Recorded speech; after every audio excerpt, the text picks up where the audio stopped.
حضرت مالک بن دینار رحمۃ اللہ تعالی علیہ فرماتے میں حج کرنے گیا تو اس سال نا حج میں بڑا رش ہوا، لاکھوں لوگ آئے، تو میں نے عرض کی مولا سب کا قبول ہوا ہے کہ کوئی رہ بھی گیا ہے؟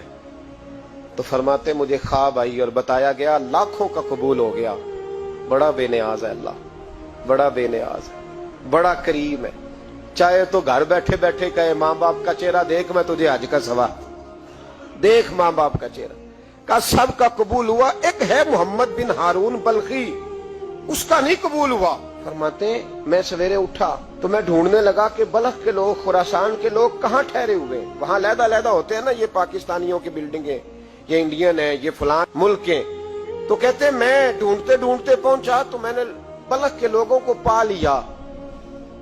میں نے پوچھا تم میں محمد بن ہارون بلخی کون ہے؟ تو لوگ کہنے لگے وہ تو بڑا نیک آدمی ہے، بڑا پرہیزگار ہے۔ کہتے ہیں میں نے کہا مجھے خواب آئی ہے، حج قبول نہیں ہوا، یہ تعریفیں کر رہے ہیں۔ میں نے کہا کس طرح کا نیک؟ تو لوگ کہنے لگے جی 24واں تو وہ حج کرنے آیا ہے، ساری رات نفل پڑھتا ہے، سارا دن روزہ رکھتا ہے، بہت مالدار تھا پر ہر چیز اللہ کی راہ میں خیرات کر دی۔ فرماتے میں نے کہا وہ کہاں ہے؟ کہنے لگے پہاڑ کے پیچھے خیمہ اس نے لگایا ہے، وہاں اللہ اللہ کر رہا ہے۔ حضرت مالک بن دینار علیہ رحمہ فرماتے میں وہاں پہنچا، مصلی پہ بیٹھا تھا، سلام پھیری، میں نے السلام علیکم کے بعد کہا آپ محمد بن ہارون بلخی ہیں؟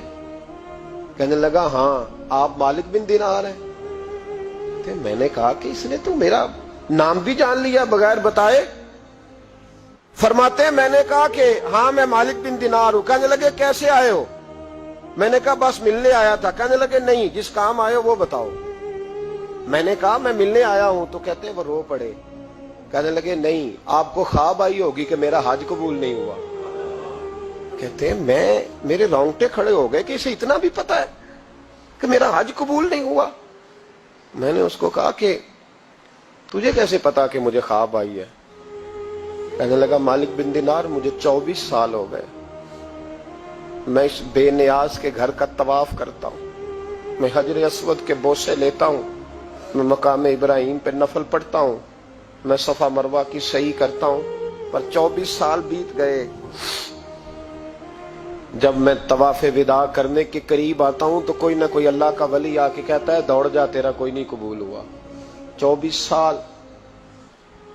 مالک بن دینار فرماتے میں اس کے قریب بیٹھ گیا اور اس کے گھٹنے پہ ہاتھ رکھا، میں نے، بندہ بھی معذور تھا، اس کا ایک ہاتھ کٹا ہوا تھا، چہرے پہ عبادت کے نشانات نمایاں تھے، اور میں نے کہا یار پھر تیرا حج قبول کیوں نہیں ہوتا؟ تو کہنے لگا مت پوچھ، تو مجھ سے نفرت کرے گا۔ میں نے کہا نہیں تو بتا۔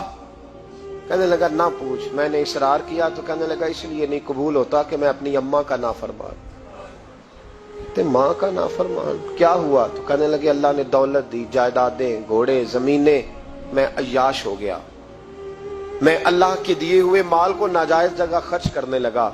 ماں میری بوڑھی تھی، عبادت گزار تھی، مجھے سمجھاتی تھی۔ رمضان کا مہینہ، عصر کے بعد اماں تنور میں روٹیاں لگا رہی، میں گھر آیا شراب کے نشے میں، اماں روٹی دو۔ ماں کہنے لگی شرم کر، روزہ رکھا نہیں تو جنہوں نے رکھا ہے ان کا تو خیال کر۔ کہتے ہیں یہ لفظ میں نے سنے تو ماں کو ایک تھپڑ دے مارا، اماں جلتے ہوئے تندور میں گر گئی، لوگوں نے مجھے کمرے میں بند کر دیا۔ کہتے ہیں ساری رات میں شور سنتا رہا پر نشے میں پڑا رہا۔ اگلے دن ظہر کے بعد آنکھ تب کھلی جب میری بیوی الماریوں سے کپڑے نکال رہی تھی۔ میں نے کہا کہاں جا رہی ہو؟ کہنے لگی میکے جا رہی ہوں، میں ماں کے قاتل کے ساتھ وقت نہیں گزار سکتی۔ میں نے کہا ماں قتل ہو گئی؟ کہا ہاں، رات 9 مہینے تجھے پیٹ میں رکھنے والی اور چھاتی کا دودھ تیرے گلے میں اتار کے پالنے والی تیرے ہاتھوں قتل ہو گئی۔ کہا کدھر ہے میری ماں کی میت؟ کہا دفن کر دیا۔ بتایا کیوں نہیں؟ کہتے مرتے وقت کہہ گئی تھی اسے میرا منہ نہ دکھانا، میرے جنازے کے قریب نہ آئے۔ کہنے لگا میں اسی وقت اٹھا جس ہاتھ سے ماں کو مارا تھا، کلاڑا لے کے ہاتھ کاٹ دیا، جائیدادیں، گھوڑے، مکانات خیرات کر دیے، ساری رات نفل پڑھتا ہوں، سارے دن کے روزے رکھتا ہوں، ہر سال حج کرتا ہوں، عرش کا مالک معاف نہیں کرتا۔ حضرت مالک بن دینار کہتے ہیں میں نے بھی ایک تھپڑ مارا، میں نے کہا تو اسی قابل ہے تجھے معاف نہ کیا جائے، کبھی تجھے معافی نہیں ملے گی۔ کہتے ہیں میں ہو کے آیا، وہ روتا رہا، تڑپتا رہا، میں سویا گھر آ کے تو مجھے مصطفیٰ کریم علیہ السلام کا دیدار نصیب ہو گیا۔ نبی پاک صلی اللہ تعالی علیہ وسلم نے فرمایا مالک تو اسے کیوں مایوس کر آیا ہے اللہ کی رحمت سے، کیوں کیا ہے اسے؟ میں نے کہا حضور اتنا بڑا قاتل ماں کا کیسے معافی ملے گی؟ تو محبوب فرمانے لگے اس کی ماں کی وجہ سے ہی اسے معافی ملے گی، ماں کی وجہ سے۔ حضور کس طرح؟ فرمایا ماں قیامت کے دن اس کے خلاف مقدمہ دائر کرے گی، کہے گی اللہ اسے پوچھ میرا جرم کیا تھا، مجھے کیوں جلا کے مارا؟ رب بات سنے گا اور پھر کہے گا اٹھاؤ اس کے بیٹے کو۔ ماں او بچے کی ماں بھیجے نا اب تیرے بیٹے کو سزا دے، کہے گی یا اللہ سخت سزا دے، تو رب کریم فرمائے گا اٹھاؤ اسے جہنم میں لے جاؤ۔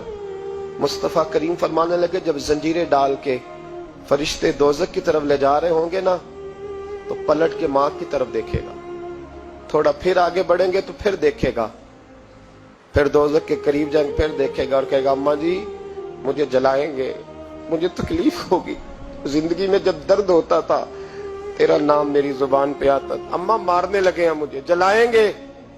میرے مصطفیٰ کریم فرمانے لگے وہ ماں اسے جلا کے مار دیا، وہ میدان محشر بول پڑے گی، کہے گی اللہ اے اللہ اے اللہ۔ رب کریم فرمائے گا کہ عرض کرے گی مولا میں نے معاف کیا تو بھی اسے معاف کر دے۔ اللہ فرمائے گا اس نے تو جلا کے مارا، تو کیوں نہیں جلنے دیتی؟ حالانکہ اللہ سب جانتا ہے، کہے گی مولا میں تو ماں ہوں نا، کیسے موقع دوں؟ تو میرے محبوب فرمانے لگے مالک اللہ اسے اس کی ماں کی وجہ سے